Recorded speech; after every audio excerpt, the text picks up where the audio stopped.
It's back, folks. Measles, a disease we thought we'd left in the history books, is making an unwelcome comeback. And it's not just a casual visit. We're talking full-blown outbreaks, folks, the kind that make you want to bathe in hand sanitizer and never leave the house again. Texas and New Mexico are the unlucky contestants in this year's measles misery tour. Dozens of cases have popped up, sending public health officials scrambling like roaches in the kitchen when the lights come on. Hospitals are seeing a surge in sick kids, some even ending up in intensive care. Parents are freaking out, and rightfully so. This isn't some theoretical threat, folks, this is real, it's happening now, and it's all completely preventable. Buckle up because we're diving deep into the world of measles, and spoiler alert, it's not pretty. Let's set the scene, shall we?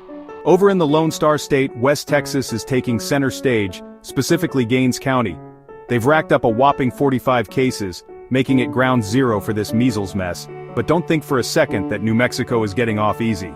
Lea County is feeling the heat too, with 8 confirmed cases and counting. And the worst part? These outbreaks are like estranged siblings who refuse to be in the same room together.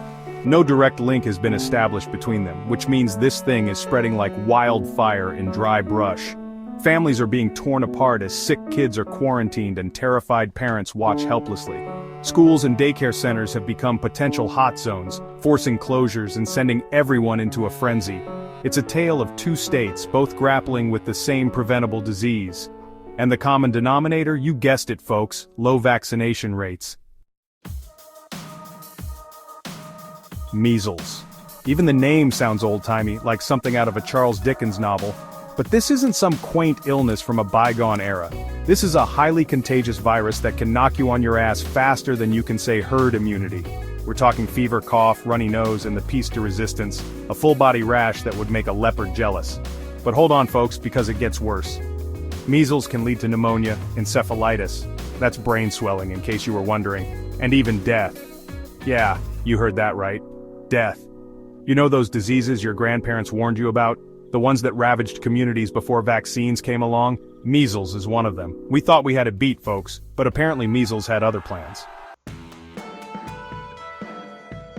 Let's talk about the elephant in the room, folks. The issue that's been causing sleepless nights and heated debates in our communities, or in this case, the unvaccinated folks in the measles-ridden room. It's a situation that's becoming all too common. Because here's the thing.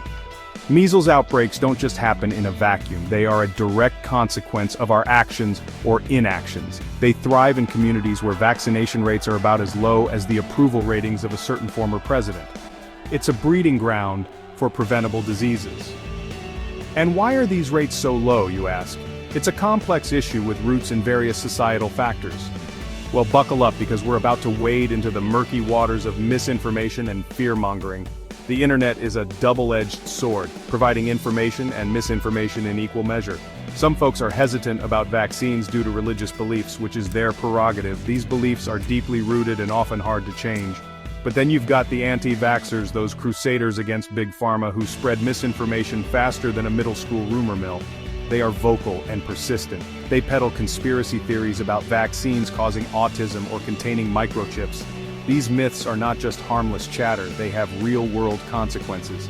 Let me be clear, folks, those claims are about as scientifically sound as the theory that the Earth is flat. Science has debunked these myths time and time again. Vaccines are safe, they're effective, and they're the single best defense we have against measles and a whole host of other preventable diseases. It's time we trust the science and protect our communities. Section 5, MMR vaccine, your child's suit of armor. Now let's talk about the MVP in our fight against measles, the MMR vaccine. This 3-in-1 wonder shot protects against measles, mumps, and rubella because why stop at one preventable disease when you can tackle 3? It's like a magical shield that protects your child from a trio of viral villains. And the best part? It's incredibly safe and effective. We're talking 97% effective after 2 doses. That's right, folks, 97%. You'd be hard-pressed to find another medical intervention that boasts that kind of success rate. So what are you waiting for? Get your kids vaccinated. It's like giving them a suit of armor to protect them from the invisible enemy. Because in the battle against measles, the MMR vaccine is our Excalibur. Section 6. Don't be fooled. Debunking vaccine myths. In this section, We're going to tackle some of the most persistent and misleading myths about vaccines that continue to circulate despite overwhelming evidence to the contrary. Okay, let's address the elephant in the room again, shall we? The anti-vaccine movement has been around for years, and it shows no signs of going away anytime soon. Because the anti-vaccine movement is like that annoying house guest who just won't leave. They keep coming back with the same old, tired arguments no matter how many times they've been debunked. They love to spread their misinformation and fear-mongering, preying on unsuspecting parents who are just trying to do what's best for their kids. It's a tactic that plays on emotions and fears rather than facts and science. So let's set the record straight, folks. Vaccines don't cause autism. This myth originated from a fraudulent study that has been thoroughly discredited by the scientific community. That claim has been debunked more times than we can count, and yet it persists like a stubborn stain on a white shirt. No matter how much evidence we present, it seems to stick around. The original study that made that claim retracted. The journal that published it has since apologized for the error and the damage it caused. The lead author, stripped of his medical license. He was found guilty of ethical violations and scientific misconduct. And don't even get me started on the microchip conspiracy. Like, seriously, folks? The idea that vaccines are being used to implant microchips is not only absurd but also technologically impossible. Do you have any idea how small a microchip is? The logistics of hiding one in a vaccine needle are beyond the realm of possibility. It would be easier to hide a hippopotamus in a thimble than to inject a microchip through a needle. The science just doesn't support these wild claims. Get your facts straight, people. Do your research from credible sources and don't fall for the fear tactics. Vaccines are safe, they're effective, and they're the best way to protect yourselves and your loved ones. Trust in science, trust in the experts, and make informed decisions for your health. Section 7. Public Health to the Rescue. Battling the Outbreak. While the anti-vaxxers are busy spreading misinformation, public health officials are on the front lines, battling the measles outbreak with the tenacity of a honey badger protecting its young. They're setting up free vaccination clinics, working tirelessly to track down every single case and trying to educate the public about the importance of vaccines. They're the unsung heroes of this story, folks, the ones who deserve our gratitude and support. But they can't do it alone. We need everyone to do their part. Get vaccinated, talk to your friends and family about the importance of vaccines, and call out misinformation whenever you see it. We're all in this together, folks. Let's show measles who's boss. Section 8. Voices from the front lines, personal stories of measles. Numbers and statistics can be impersonal, cold, hard to grasp. They often fail to convey the true impact of a disease like measles. But behind every measles case, there's a human story. A narrative filled with pain, hope, and resilience. A family thrown into chaos, their lives upended in an instant. A child suffering from a preventable disease, enduring pain and discomfort that could have been avoided. A doctor working tirelessly to save lives, often sacrificing their own well-being in the process. Take, for instance, the Smith family from Gaines County, Texas. Their story is one of many that highlight the devastating effects of measles.